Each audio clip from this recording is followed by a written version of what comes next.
घूमते घूमते एक आदमी जंगली लोगों के बीच फंस जाता है। जंगली लोगों से बचने के लिए उसे एक गेम खेलना होगा। उसके सामने 5 ग्लासेस हैं। जंगली लोग पहले ग्लास के नीचे एक पत्थर रख देते हैं। अब वो इन्हें घुमाएंगे। उसे बताना है कि पत्थर यानी रॉक कौन से ग्लास के नीचे रखा है। आप भी ध्यान से देखिए।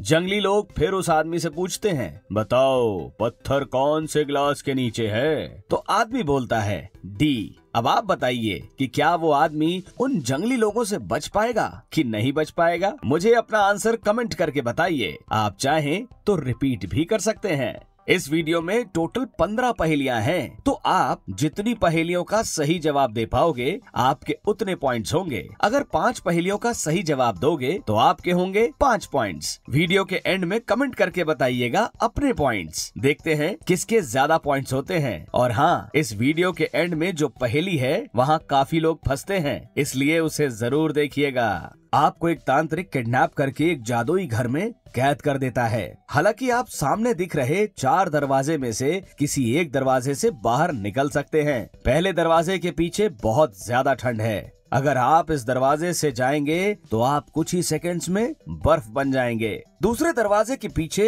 सूरज इतना तेज है कि वहाँ से गुजर रही कोई भी चीज तुरंत राख में बदल जाएगी। तीसरे दरवाजे के पीछे एक नदी है जिसमें भूखे एलिगेटर्स और क्रोकोडाइल्स यानी मगरमच्छ भरे पड़े हैं। चौथे और आखिरी दरवाजे के पीछे जहरीली गैस है जिसमें आपका दम घुट जाएगा। क्या कोई तरीका है जिससे आप तांत्रिक के कैद से आजाद हो पाएंगे? आपके पास 10 सेकंड्स होंगे पता लगाने के लिए।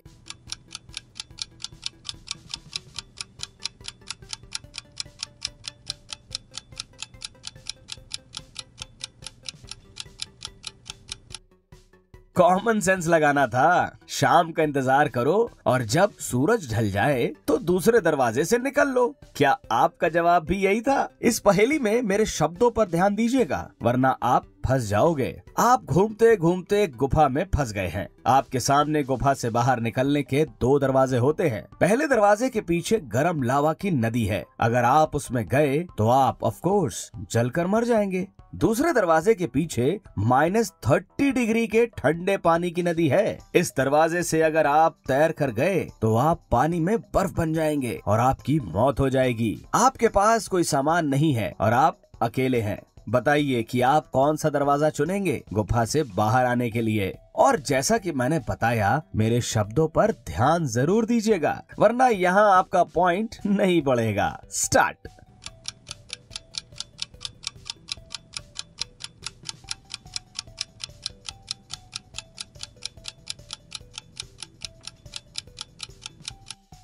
चलिए आंसर देखते हैं। नदी का पानी -30 डिग्री सेल्सियस है, तो नदी तो जम चुकी होगी। आप उस पर आराम से चलकर गुफा से बाहर निकल सकते हैं।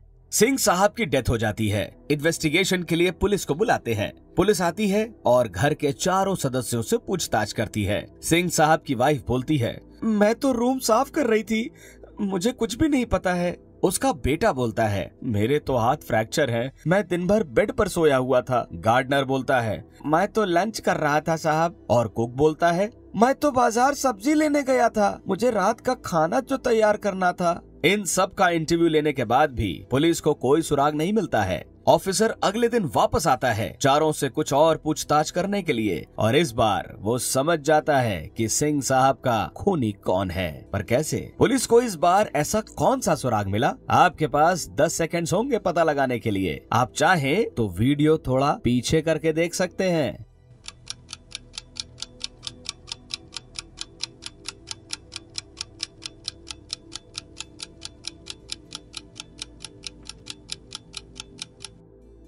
खूनी सिंह साहब का बेटा है। जब पहले दिन ऑफिसर आया तो इसका राइट हैंड फ्रैक्चर्ड था, लेकिन दूसरे दिन इसने पट्टी लेफ्ट हैंड में लगाई हुई थी, यानी ये बस नाटक कर रहा था। खून इसी ने किया है। क्यों? था ना मजेदार? पुलिस ऑफिसर विपुल बहुत ही घमंडी था। एक दिन उसका मर्डर हो जाता है। डिटेक्टिव क्राइम सीन पर पहुंच जाता है। उसे विपुल के पॉकेट से एक पर्ची मिलती है जिसमें ये लिखा था। डिटेक्टिव को 3 लोगों पर शक जाता है। साफ सफाई करने वाला राज, जेल का कैदी अमित और दूसरा पुलिस वाला तेज।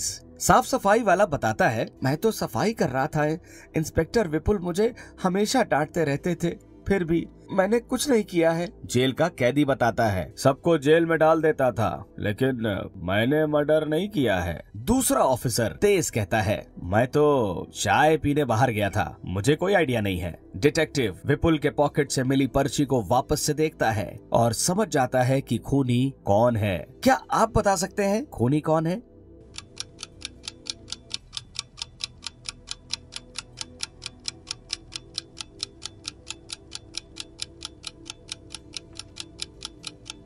खूनी साफ सफाई करने वाला राज है। विपुल के पॉकेट से जो पर्ची मिली उसमें लिखे अल्फाबेट में -1 कर दीजिए। एस से पहले आर आता है, बी के पहले ए आता है और के पहले जे आता है, यानी राज डिटेक्टिव के हाथों पकड़ा जाता है। दुकान से जैसे ही मालिक बाहर जाता है वैसे ही एक कस्टमर काउंटर पर रखे 500 रुपए चुरा लेता है। कुछ देर में जब दुकानदार वापस आता है तो कस्टमर वही 500 रुपए देकर दुकानदार से 350 रुपए का सामान खरीदता है और दुकानदार उसे उसके सामान के साथ बाकी के 150 रुपए भी वापस देता है। दिमाग लगाइए और बताइए कि दुकानदार का टोटल कितने रुपए का नुकसान हो गया।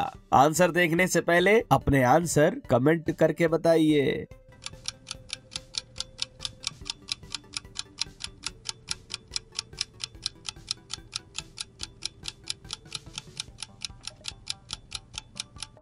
दुकानदार के 500 रुपए का ही नुकसान हुआ है। कैसे? कस्टमर ने 500 रुपए चुराए पर उसने 500 दुकानदार को वापस भी कर दिए, यानी टोटल नुकसान 500 रुपए का ही हुआ। 350 का सामान और 150 रुपए कैश। आपका यहाँ पॉइंट बढ़ा या कंफ्यूज हो गए? यहाँ एक आदमी को रास्ते में एक वॉलेट पड़ा मिलता है। उस वॉलेट पर एस लिखा होता है। वो आदमी उसी जगह पर एक नोट छोड़ देता है, ये लिख के कि जिसका भी ये वॉलेट है वो सेक्टर 8 में रोहित के घर आ जाए। अगले दिन उसके घर 4 लोग आते हैं और चारों कहते हैं कि वो पर्स उनका है। रोहित असली ओनर को पहचानने के लिए उनसे कुछ सवाल पूछता है। आप लोगों का नाम क्या है? पहला लड़का कहता है शुभम, दूसरा वैभव, तीसरा साकेत और चौथा श्याम। रोहित फिर दूसरा सवाल पूछता है, ये वॉलेट आपने कब खोया था? पहला आदमी कहता है दोपहर में घर जाते वक्त। दूसरा, जी दोपहर में स्टेशन जाते वक्त। तीसरा, दोपहर में जब दोस्त से मिलने गया था तब। और चौथा, शाम को जब मैं सब्जी लेने गया हुआ था। रोहित को अब भी 2 लोगों पर शक जाता है और वो एक सवाल पूछता है, वॉलेट कौन से कलर का था? पहला आदमी कहता है ग्रीन, दूसरा ब्राउन, तीसरा ब्राउन और चौथा भी ब्राउन ही कहता है। रोहित को अब समझ में आ जाता है कि बैग किसका है। क्या आप समझ पाए? आंसर देखने के पहले अपने आंसर कमेंट करके बताइए।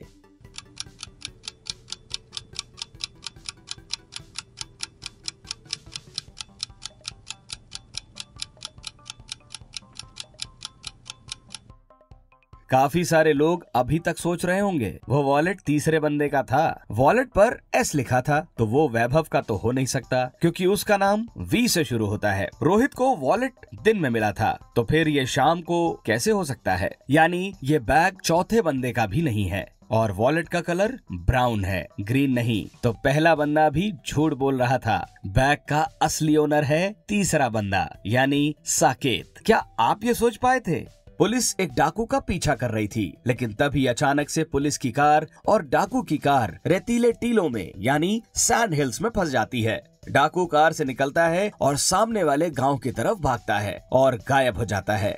जब तक पुलिस वहां पहुंचकर देखती है तो उन्हें समझ नहीं आता कि डाकू कौन से घर में जाकर छुप गया है। क्या आप ध्यान से देखकर बता सकते हैं कि डाकू कौन से घर में छुपा होगा? आंसर देखने से पहले अपने आंसर कमेंट करके बताइए।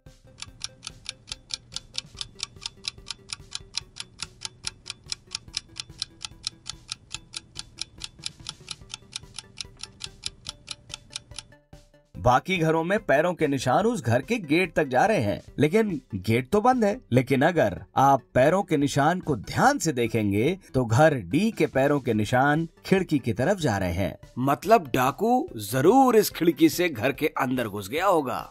एक ट्रक, एक घुड़सवार और एक मोटरसाइकिलिस्ट एक साथ सिग्नल ग्रीन होने के इंतजार कर रहे होते हैं। अचानक से ट्रक ड्राइवर ने ट्रक का हॉर्न बजाया। जोर की आवाज सुनकर बगल में खड़ा घोड़ा डर गया और उसने अपने बगल में खड़े मोटरसाइकिलिस्ट के कान काट लिए। तेज दर्द के कारण मोटरसाइकिलिस्ट गलती से बिना सिग्नल ग्रीन हुए बाइक को आगे बढ़ा देता है, जिससे एक एक्सीडेंट हो जाता है। सिचुएशन को अच्छे से एनालाइज करिए और बताइए कि पुलिस किसे पकड़ेगी। आपके पास 10 सेकंड्स हैं, अपने आंसर कमेंट करके बताइए।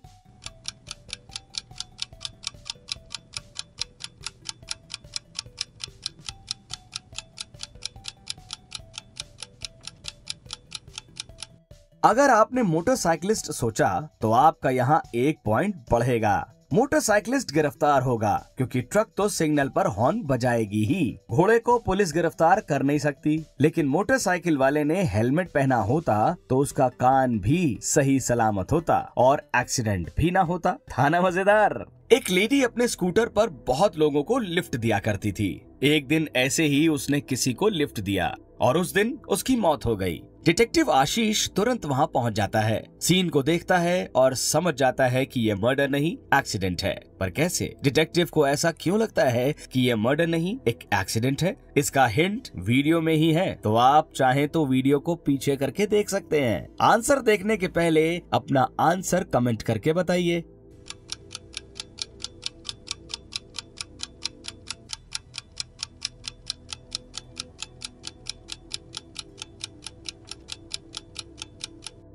रिडल सॉल्व कर पाए या अभी भी सोच ही रहे हो? अगर आप ध्यान से देखेंगे तो लड़की का दुपट्टा हमेशा हवा में लटकता रहता था। एक बार वो बाइक के चक्के में फंस गया और गर्दन टूटने की वजह से लड़की की मौत हो गई। अभी आगे वीडियो और भी गजब के रिडल्स बाकी हैं, पर उससे पहले अगर वीडियो को लाइक करना भूल गए तो लाइक चेक कर लो, क्योंकि लाइक करना जरूरी है यार। राहुल बैंक से पैसा निकालकर घर जा रहा था, तभी पीछे से किसी ने उसको धक्का दिया और उसका सूटकेस छीन लिया। चोर सूटकेस को लेकर बैंक के अंदर चला गया। मुंह के बल गिरने की वजह से राहुल चोर का चेहरा नहीं देख पाया, लेकिन उसने चोर को बैंक के अंदर जाते हुए देख लिया था। वो तुरंत बैंक के अंदर गया और चोर को ढूंढने लगा। पैसों से भरा सूटकेस उसे 2 औरतों के बीच में दिखा। क्या आप ये बता सकते हैं कि इन दोनों में से चोर कौन है? आपके पास है 10 सेकेंड्स, अपना आंसर कमेंट करके बताइए।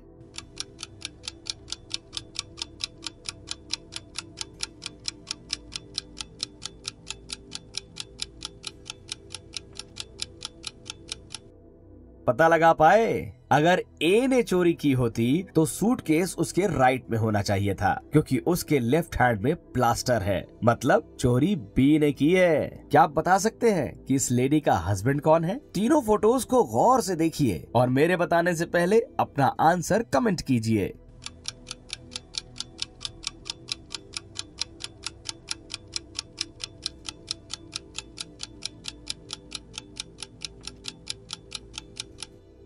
अगर आप ध्यान से देखेंगे तो लड़की के हाथ में जो ब्रेसलेट है वैसे सेम डिजाइन का नेकलेस इस आदमी ने पहन रखा है, तो यही है इस लेडी का हस्बैंड। सौम्या पुलिस स्टेशन जाकर अपने बेशकीमती नेकलेस की चोरी की कंप्लेंट दर्ज करवाती है। सौम्या काफी गुस्से में थी। पुलिस जब उसके घर पर आई तो उन्हें चोर के अंदर घुसने का कोई सबूत नहीं मिला। न कोई ताला टूटा था और न कोई गेट टूटा हुआ था, सिर्फ एक खिड़की का कांच टूटा था। रूम का सारा सामान पूरी तरह बिखरा पड़ा था और जमीन पर पैरों के निशान भी थे। अगले दिन सौम्या को पुलिस गिरफ्तार कर लेती है, फ्रॉड यानी झूठे केस को फाइल करने के इल्जाम में। पर क्यों? पुलिस ने ऐसा क्या देख लिया? रिडल को फिर से देखिए और आंसर बताने के पहले अपना आंसर कमेंट करके बताइए। स्टार्ट।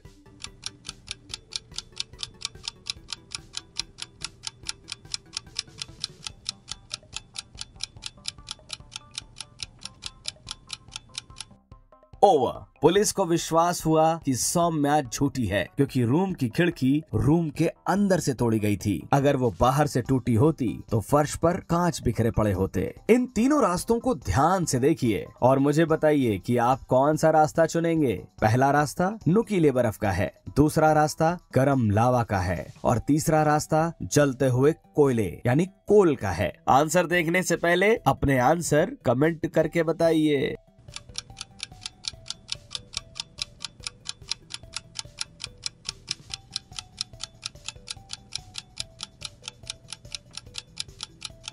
यहाँ काफी लोगों का पॉइंट बढ़ा होगा क्योंकि ये इजी था। शायद नुकीले बर्फ से जा नहीं सकते, गरम लावा से भी नहीं जा सकते, नहीं तो पैर जल जाएंगे। यानी सही आंसर होगा गरम कोयला। पैर को पानी से गीला करके कोयले पर चलेंगे तो पानी भाप बन जाएगा और भाप आपके पैर को कोयले के बीच में कुछ देर के लिए इंसुलेटिंग लेयर बना देगा, यानी आपका पैर नहीं जलेगा। ओके, तो ये है आखिरी रिडल और इसका जवाब मैं अभी बताऊंगा भी नहीं। हाँ, तो ये काफी आसान लेकिन फिर भी काफी सारे लोग यहाँ फंसते हैं। इसका जवाब आप बताओ नीचे कमेंट में। देखते हैं। रिडल ये है कि पहाड़ के किनारे से आपके मम्मी और पापा दोनों गिर रहे हैं और आप पहाड़ के ऊपर हैं। ऐसी सिचुएशन में आप क्या करेंगे? सोच समझ के आंसर देना। देखते हैं किसका जवाब कितना इंटरेस्टिंग होता है। वीडियो को लाइक नहीं किया तो वीडियो को लाइक कर देना और वीडियो में कितने पॉइंट्स हुए कमेंट में बताना और रिडल्स के लिए यहाँ क्लिक करना।